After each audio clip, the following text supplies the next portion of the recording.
Now that the house is just about sold, we're able to let Cammie run around the backyard again. So I'm gonna open up her cage, let her run in all the grass. Be a bunny. Be free and be a bunny. Be free and be a bunny, huh? Be free and be a bunny. We'll let her eat her breakfast here. So, today's episode is all about the cows. In our last episode, talking about us moving and all that, I talked a bit about, I mentioned how the cows were definitely my favorite part of the whole move and most exciting thing for me. And that reason is not solely because they're really cute and I like cows. It has a lot to do with everything that a cow brings to the homestead. And I've been reading about that for well over a year now, thinking about that, hoping for that. And so the thought that we actually have these animals, we have two of them, not just the one like we had intended to get, is really just such a dream come true. Cows really are the center of the farm, or especially the homestead, the small farm, the small homestead. The family dairy is the center of all of that, and there are so many reasons for that. For some people, I have a few friends who do the goat dairy because that's what works on their size of property, and the same can be said for the goats, for sure, whatever your dairy is. And there are many, many reasons for that. Raw milk is huge. I'm not going to try and convince you to drink raw milk. You can do your own research on that and decide if that's a good fit for you and your family.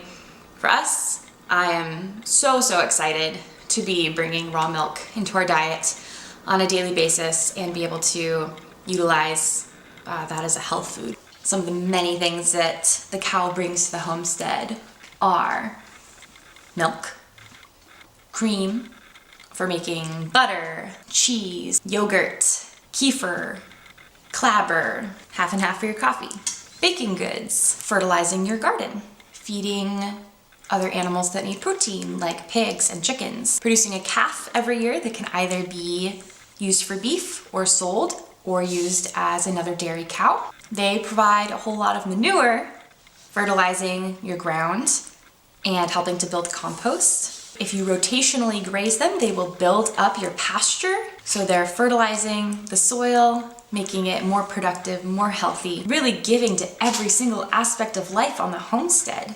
Basically, dairy cows are awesome. Not to mention, they're kind of just enormous puppy dogs. Go girl.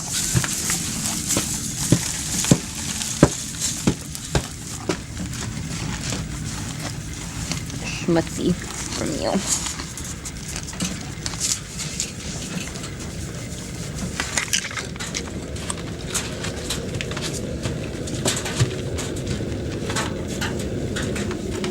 brief story about how we got the cows. I've been looking into cows for quite some time. When we realized we're actually going to be moving and we finally found the house and started that whole process, our house was on the market. I started just looking in to see what was available in the area at the time. I was initially really considering going the miniature or mid-sized Jersey route. It's always been Jersey for me. I want that cream. Jerseys give wonderfully rich milk that has a whole lot of cream in it. It's really great if you want to use that milk to make butter and yogurt and all sorts of other things. There's a woman up in Prescott, up north of where we are. She has Rockin' Robin Ranch, and her name is Robin. She's been a really wonderful source of information for me. It's been so sweet and so helpful to me along as I figured out which cows I was going to buy, where to get them, how to take care of them, all of that sort of thing. She raises miniature Jersey cows. They're, oh my goodness, you've never seen anything cuter than a mini Jersey cow. They weren't really in my price range. They run quite expensive. They have really great genetics, and you can breed a miniature to a full size to get more of a mid-sized cow that gives a bit more milk. That was something I was more interested in. So I was really considering going that route. There ended up not really being any for sale in the area. I was looking into some different states where people might have them. And then I came across a Craigslist ad. Hi, girls. Come on, Mommy. Come on. Hi, pretty girls. I just want to get some pictures and video. No carrots, huh? Not a fan. Sorry about that. As it turns out, those two cows are my neighbor's cows. They live just a few streets down from us. And these cows were perfect.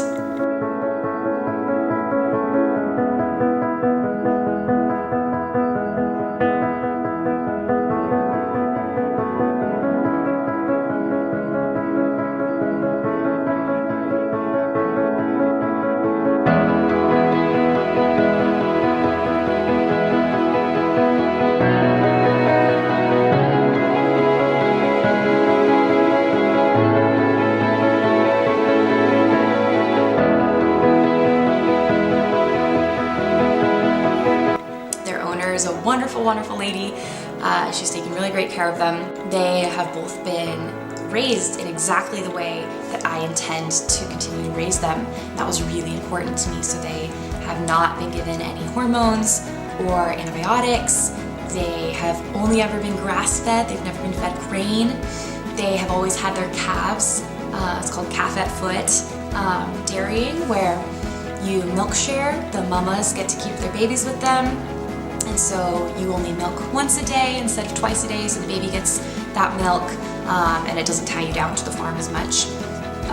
It's really good for the mamas and the babies, and they are really sweet.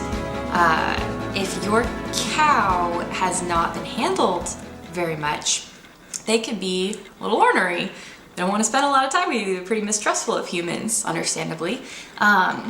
These cows are like puppy dogs. Oh my goodness. They are very sweet. They're very used to being handled, used to being milked. They don't even use a stanchion to milk them. They just put on a halter and give them some hay, and voila, they'll just stand there while you milk them. So really just the perfect arrangement. However, there were two of them. There's a mother and a daughter cow. Mama is about 6 years old. She's had 3 calves, and they have done great in calving. They've been wonderful mamas and have had no trouble calving whatsoever. The daughter is about 3 years old. She's had 1 calf, and neither of them are in milk right now, which is a bit of a bummer, because that means that we have to get them pregnant right away and then wait until they have the babies to be able to have any milk from them. So that's about 10 months of just caring for 2 cows, not getting really much out of it, but that's okay. I'm going to wait and see if there is a way for us to do a trade or herd share of some kind in the area to get some milk even while we're waiting.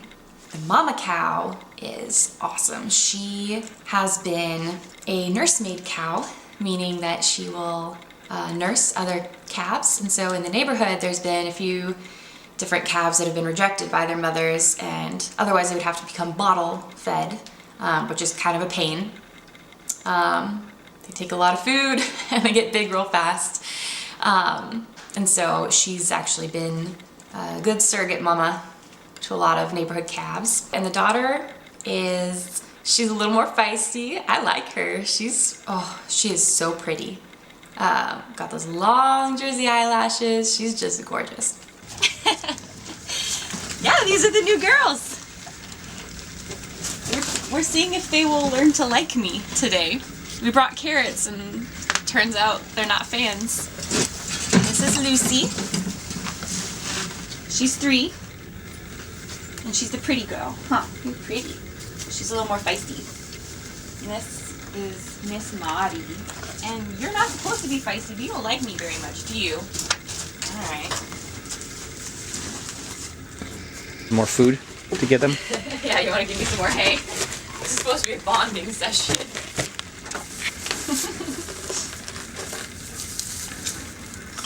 I still kind of feel like I'm at a petting zoo, like they're not really mine. I'm like, oh, here, take the hay. We'll get to know each other, huh? We gotta get to know each other. You wanna come over? You're eating the carrot. Charlotte, you wanna come over here? No. Do you want me to hold you in here? No. No? You don't like them? Why not? I want to stay here. You wanna stay there? No. She's saying hi to you, honey. I thought you liked them. You know these are our cows. I don't like them. Oh, she likes you. She's saying hi. You want to pet her nose? No. No. I think she got dirty. Okay, fine. Yeah, it's wet. Oh, come on. It really is crazy for me to think that I own 2 enormous cows. Partially because they're not here. We're not in our new house. I'm still in my house. It doesn't look that different because we haven't fully started packing yet. We move in about 2 weeks. This has been a dream of mine for such a long time, to be able to have cows, to be able to have a homestead.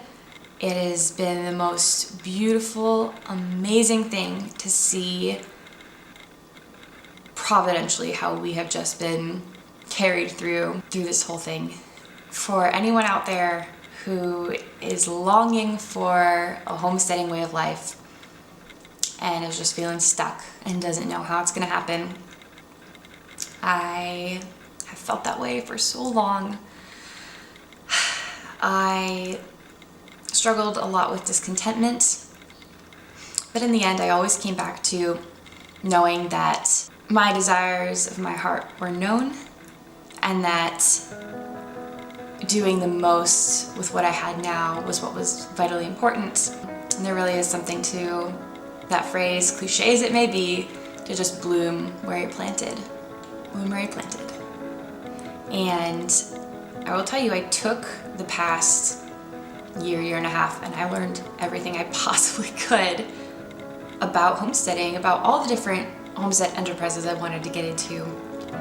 Cows, home dairying, gardening, chickens, pigs. I've learned so much about those things through the work of so many other wonderful homesteaders, through many books and through lots of YouTube channels. And I just took that time and learned everything I could. And now I'm so thankful for that, because I feel like I'm in a really good position. Even though I've never owned anything bigger than a chicken, I'm not scared and frantic at the idea of moving to a new house and all of a sudden having all of these things before me. I know the way that I want to do them. That doesn't mean that there won't be trial and error and lots of learning curves. It just means that I was able to prepare myself.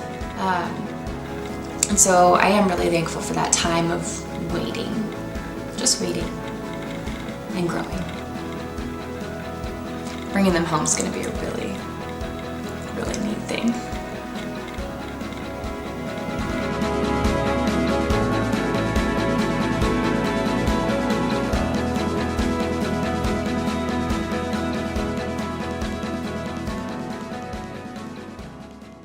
You ever been this close to a cow before? Just on, at the zoos.